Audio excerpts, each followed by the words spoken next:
to you by the makers of Champion Spark Plugs, used by engine experts the world over. And now let's all play What's My Line?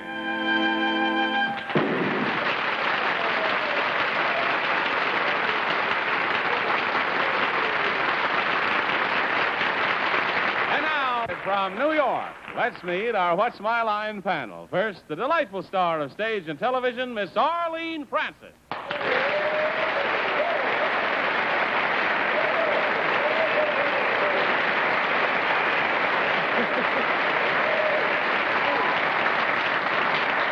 And now the delightful author of a new book, his newest book called Letter to a Conservative, just published last week, but already in its second printing, and we have the original printing ourselves, Mr. Steve Allen.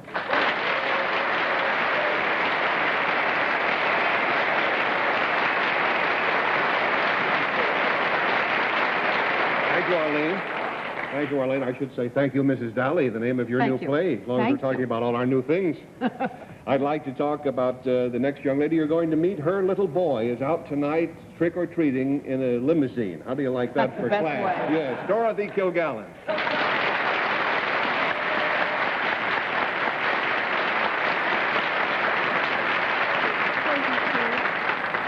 And on my left, a man who is both tricky and a treat, Mr. Bennett Cerf.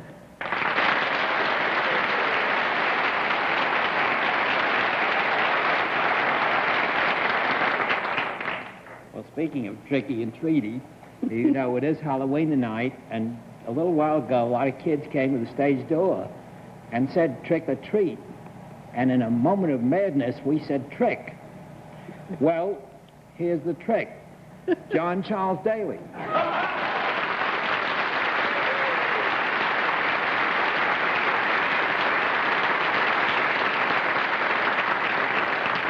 Well, it's nice to see that Bennett's full of the Halloween spirit. Steve, it's always great to see you back in your old place on the panel. Nice to have you with us, sir. Thank you, John. Always a pleasure to be here. Winter laid its tender hand, in part at least, upon New York this week, so we'll hot things up for you tonight. We've got some very interesting games for you to play. We'll also have a famous mystery guest before my friends on the panel a little bit later in the show, but right now let's meet our first contestant. Will you enter and sign in, please?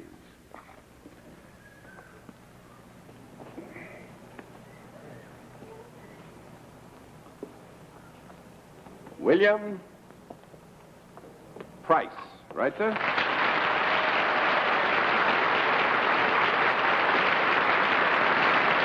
right. Mr. Price, where are you from? I'm from Warsaw, New York. Warsaw, New York. Where's that, up near... Buffalo and Rochester. Near Buffalo and Rochester. All right, may I present the panel, Mr. Price, and we will tell you that Mr. Price is a student, and he has an avocation in which we're particularly interested tonight, and that's what you have to play with. Will you join me over here, Mr. Price? And we'll let the audience in the theater and the audience at home know exactly what your line is.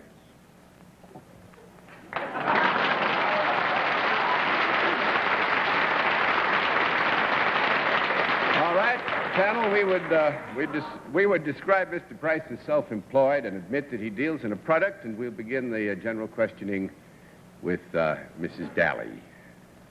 Thank you, John. Mr. Price, is this a product that I might like to have?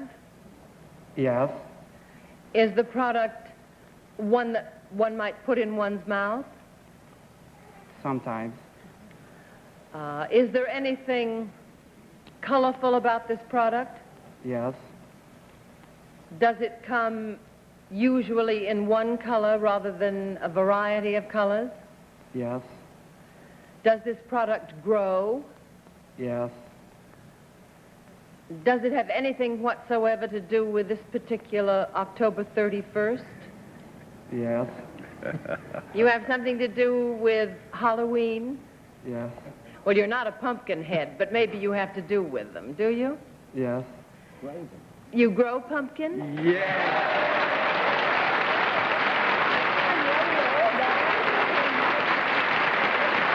Well, I think in view of the fact that Arlene did so well, we'll throw all the cards over. That's what we ought to do. You bet. Well, we tried to... I'm afraid, Bill, we tried to get away with something, and we didn't get away with it. We've all been thinking about Halloween all day, All day. John. That's Well- the reason. And I knew he wasn't a witch. No, that he was. No brooms around. Now, this is rather... Bill is in school. He's 16 years old, and for the last 4 years, he has been growing pumpkins to make money for his later college education, and he grows 4,000 to 5,000 pumpkins. Really? Yeah, How much and does a sells them pumpkin for... cost? Beg pardon? How much does a pumpkin cost From these 10 days? cents to $1.50, am I right? I tell you, I know all these things. They're right at the tip of... What's and the it's matter with the 10-cent one? What's the matter with the 10-cent one, Bill? Real small ones. They're the pie type. Oh, I see. You Real make little. pies out of the 10-cent ones, and you throw the big ones at people like Bennett, right? The $1.50 specials. Is that, Trick. is that the price he sells them at, or we buy them at? That's the price you sell them I at. sell them at. Yeah. After that, you're on your own, Steve.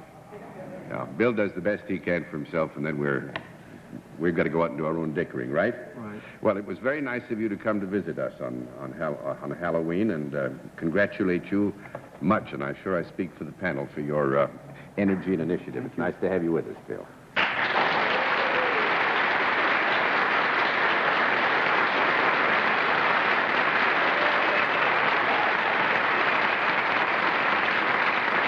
We'll have another contestant for you in just a moment after this word.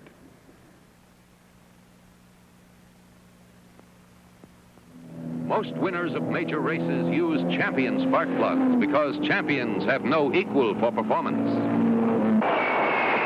Every major U.S. airline uses Champion because Champions have no equal for dependability.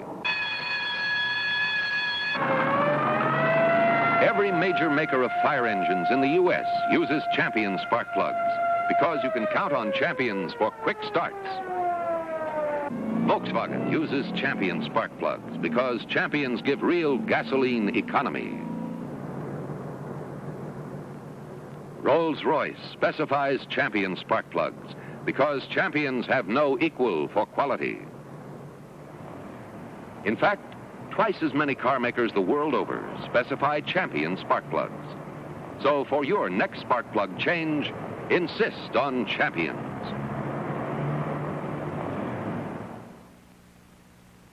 And now to meet our next contestant. Will you enter and sign in, please?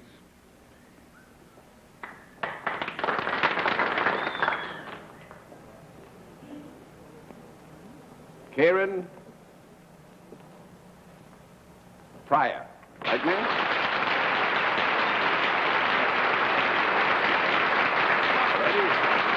Is it Miss or Mrs. Pryor? Mrs. Pryor. Mrs. Pryor. Where are you from? Honolulu, Hawaii. Honolulu, Hawaii. Well, you've come a long way from one of our sister states. Nice to have you with us. Mrs. Pryor, may I present the panel?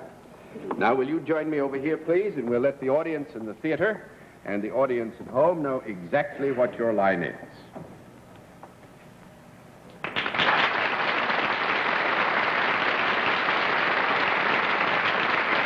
All right. Panel, we can tell you that Mrs. Pryor is salaried and deals in a service. And we'll begin the general questioning with Bennett Cerf. Mrs. Pryor, just to make sure, can we eliminate Halloween from your activities? Yes, you can. Well, now, Hawaii, I guess, is principally noted for tourists and pineapples. Have you got anything to do with either tourists or pineapples? Yes. Well, which one? Don't tell him. Oh, don't tell him a thing. Tourists? I didn't mean to trick you. It is tourists that you have something to do Yeah, with. there is a relationship between Mrs. Do you Pryor. actually talk to tourists? Sometimes, Do they come to you, Miss Pryor? yes. Do you have anything to do with finding them lodgings or things to do while they are vacationing in Hawaii? No. Well, No, the No. question was posed, do you have anything to do with finding their lodgings? No, that's 1 down and 9 to go, Miss Francis. John, I'm sorry that I missed it. Did you say self-employed? No, salary. Oh, salary. Do you work for a non-profit making organization? No. 2 down and 8 to go, Mr. Allen. Are your services of any more interest to men than they would be to women? No. 3 down and 7 to go, Miss Kilgallen. Mrs. Pryor, do the people come to you after they have already gotten their lodgings? In other words, I might go to you after I had registered at a hotel. Yes. And would you then speak to me or possibly give me anything? Let me clarify a point here. Bennett asked if there was, in a very broad term, any relationship between the tourist and the activity in which Mrs. Pryor is involved. And we agree that there is a relationship between that activity and the tourist. We don't want to mislead you. All right. If I were a resident of Hawaii, could I use the service too? Yes. And would I be likely to? Oh, yes, I think perhaps you would. Do you have anything to do with communications? No. No. That's 4 down and 6 to go, Mr. Cerf. Mrs. Pryor, then you have no direct connection with any hotel or lodge in Hawaii. Is that correct? No connection. Do you have anything to do with transportation? No. 5 down and 5 to go, Miss Francis. Is there something entertaining about what you do, Mrs. Pryor? Yes. Does your job very often keep you out of doors? Yes. Would you ever do your job near the water? Yes. Might you ever do it in or on the water? Yes. Do you have anything to do with the marvelous surfing that is done in Hawaii? No. 6 down and 4 to go, Mr. Allen. Do you teach anything? Yes. Do the people to whom you teach it get in the water to learn it? Now, wait a minute. The question was asked, do the people you teach get in the water? There's an assumption in there that's at fault. So that's 7 down and 3 to go, Miss Kilgallen. Is it still Steve? Nope. No, I don't know. Do you have something to do with animals, Yes. not fish? Because I don't think you can teach fish anything, can you? Sure you can. Oh, Porpoises. yes. They're not fish. Undersea divers teach Look how they Does teach those anybody sardines ask for to a lie straight in the conference? can. Come on, let's have a little discipline This here. isn't a What's going conference. on? John, this isn't a conference, it's an argument. Okay. Do you teach a mammal? Yes. Is it a porpoise? Yes. Yep. You're a porpoise teacher. Right. Porpoise trainer. Very good.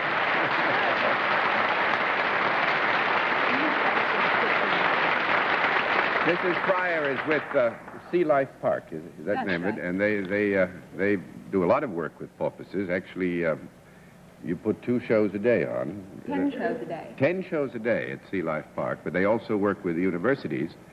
And we've all been interested in Sea Lab, and out of Sea Lab, we read at least that they feel there's a great potential in the intelligence of the porpoise and the future work we might do, development underseas. It's a very useful domestic animal. We also have open ocean porpoises like Tuffy that works with Sea Lab, and our divers feel the porpoises save them a great deal of work, and they're very biddable even out in the open sea. Well, now, when you say that your divers feel they save them a great deal of work, what do you mean? In what way? Well, we have, for instance, used porpoises as messengers. The diver goes down to the bottom and forgets his wrench. He just calls the porpoise. The porpoise comes, takes the message, goes to the surface, gets the wrench, returns it to the diver. Great for Western Union. Mrs. Pryor, they've taught, I think they've been able to teach some sea lions to do that, too, haven't Yes, they? I think you could do it with sea lions, too. They're a little John's bit... like better than messenger boys we have at Random House. Mrs. Pryor, what do you say to the porpoise to get him to get your wrench for you? Well, we talk to them with a police whistle and a bucket of fish. And they know that means a wrench. They are smarter than we are, aren't they? Yeah. You know, John, when one of the teachers does a very good job on his first booking at that school, he's held under for another 2 weeks.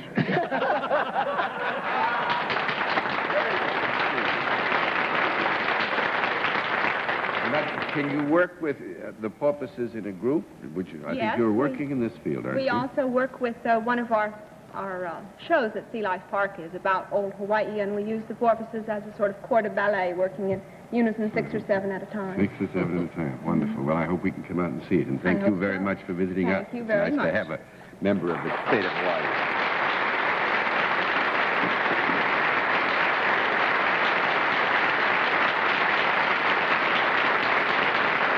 We'll meet tonight's mystery guest in just a moment, but first, this message.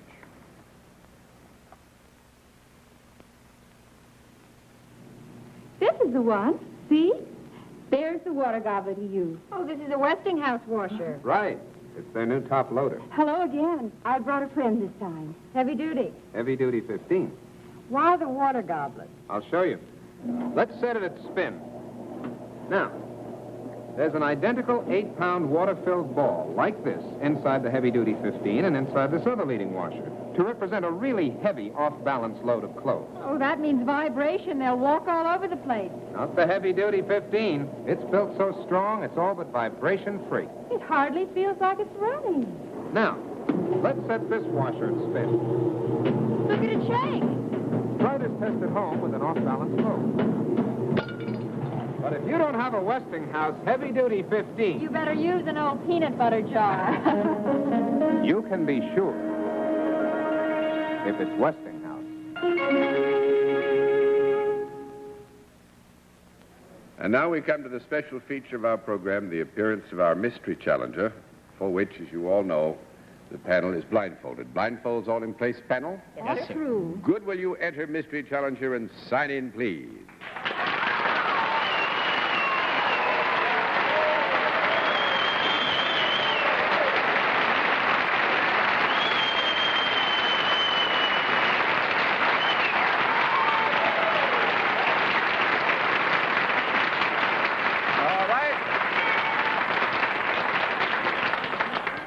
As you know, panel, a different form of questioning. Now, one question at a time, in turn, moving clockwise, and we will begin with Dorothy Kilgallen.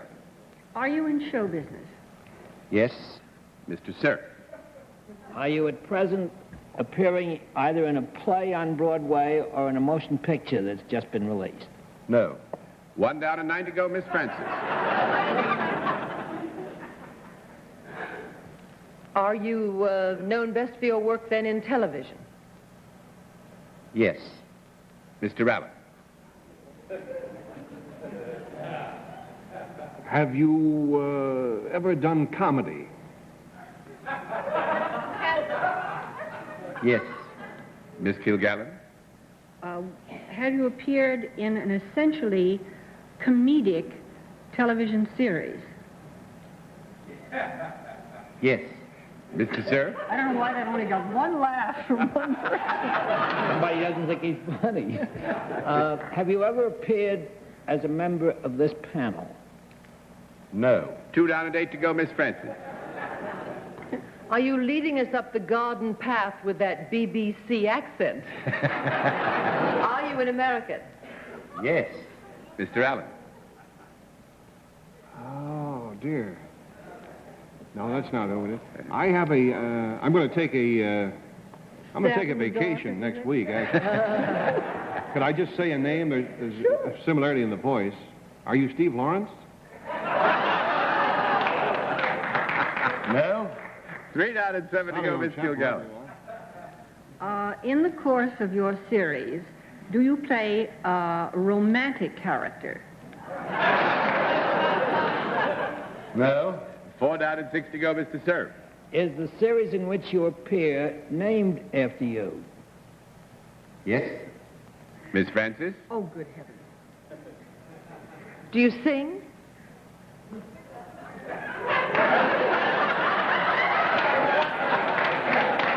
Yes and no. Yes and no. Yes and no? Yes and no, Mr. Allen. For his supper. I still get a kind of a Brooklyn sound from the voice.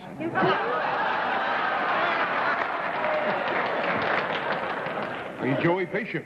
Well, no. 5 down and 5 to go, Miss Kilgallen. Was there any time in your life when you were not an American citizen? No. 6 down and 4 to go, Mr. Sir. I'm really at a total loss. Have you got a wife who is also in television? No. 7 down and 3 to go, Miss Francis. Good heavens. Now, was it established that the show is named after you? Yes. Mm-hmm. Yes. Is it on every week?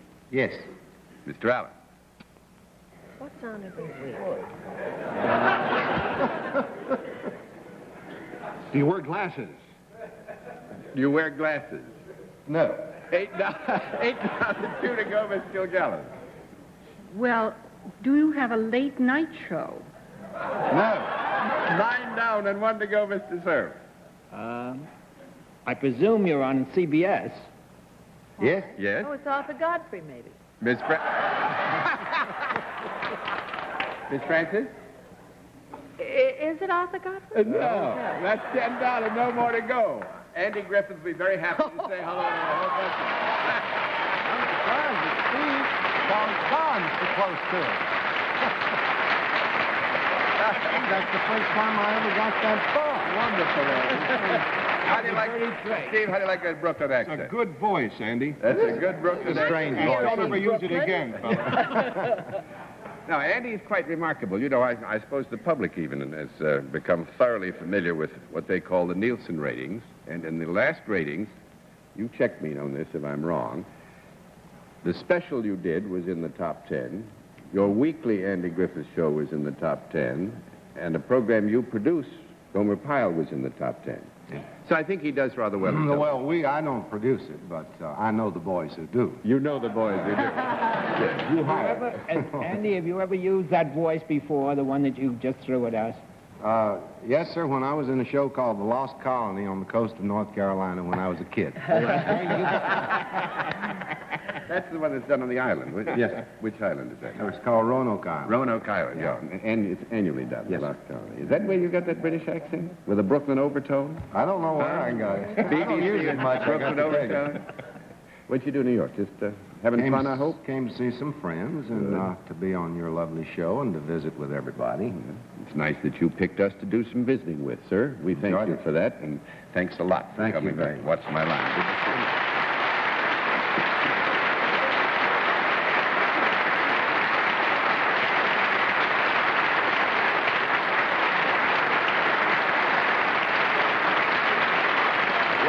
On points, we have to agree you've done rather well, panel, and we'll have another contestant after this word.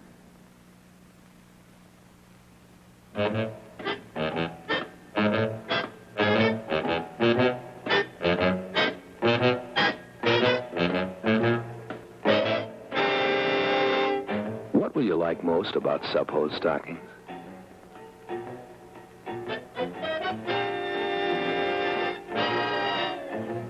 The way Sub-Hose look, the way they feel.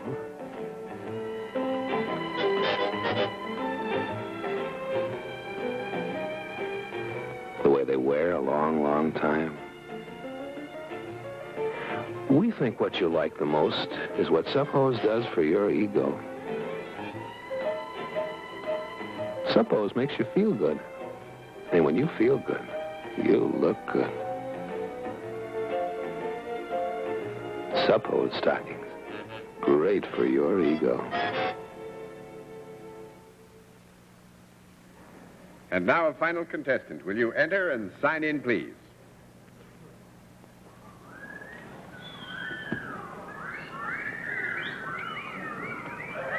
Betsy Ross.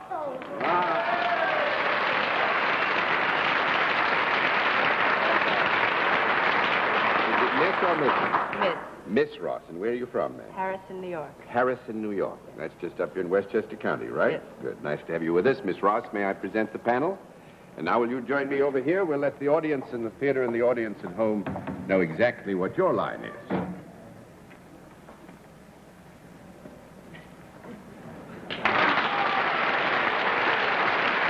All right.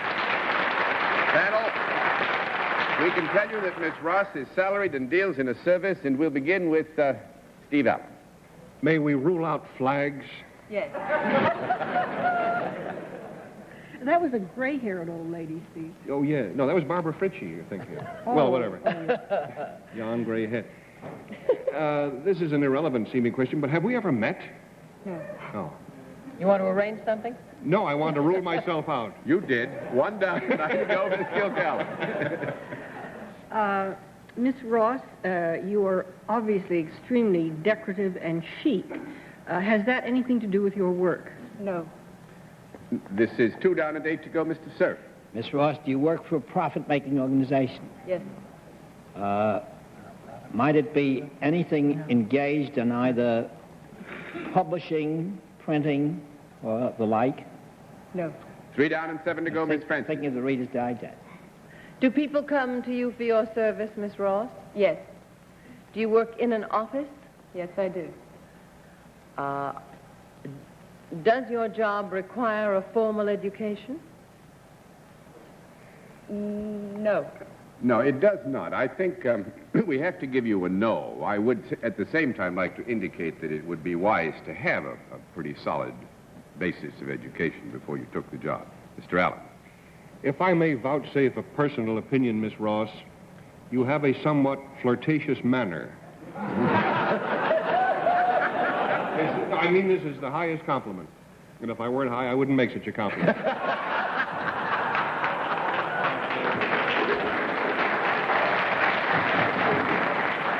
Has this any relevance, granting the assumption is valid, has it any relevance to your work? No. 5 down and 5 to go, Miss Gilgallen. You mean a homely girl could do your work just as well if she were qualified? Yes. All right. Do you work with your hands at all? No. Don't Not even pick up a beyond pencil? not beyond any routine use of I the didn't hand. say beyond any routine. All right. We'll agree that the hands play some part, Miss Gilgallen, yeah. You would occasionally pick up a pencil, perhaps, and write on a piece of paper. Mm-hmm. Yes. You would use the telephone. Yes. With your hands. That's all I meant. It's very really hard all I on the meant. teeth. When people come to you, are they seeking some betterment? Yes. And do you give them some advice? Yes. Is it advice about something other than their health? Yes. Is it advice about, well, may I rule out that it is about where to find a house, like a real estate person? Yes, you may. Tell me quickly what you're shooting at, because we're running out I'm of not time. shooting at anything. You're not Maybe shooting at Miss anything. Bennett. Baby. Take a guess. Something to do with baby. Something to do with babies. Does she No. teach you language? No. No. But you got to admit, it's about the most attractive stockbroker you've seen in a long, long time.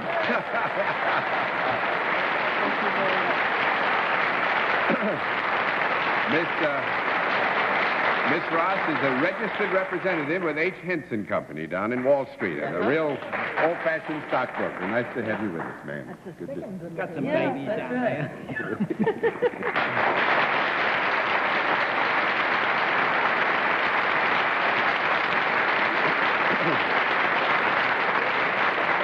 And Steve, again, no matter how high you are, it's great to have you back with us, and hope you'll come back again soon. I want the family to know that was a joke, Jeff. Good night, Arlene. Thank you, John. Good night, dear Steve. It was lovely to have you here. Thank you, Arlene. Good to be back. Good night, Dorothy. Steve, you're always high in our esteem. Thank you. Good night, Bennett. Right. John, does your broker look anything like Betsy Ross? Mine doesn't. No, Good mine night. doesn't either, Bennett. Good night, and good night, ladies and gentlemen. Thanks for being with us on What's My Line? What's My Line is a CBS Television Network production in association with Mark Goodson and Bill Cotton. This is Johnny Olson speaking.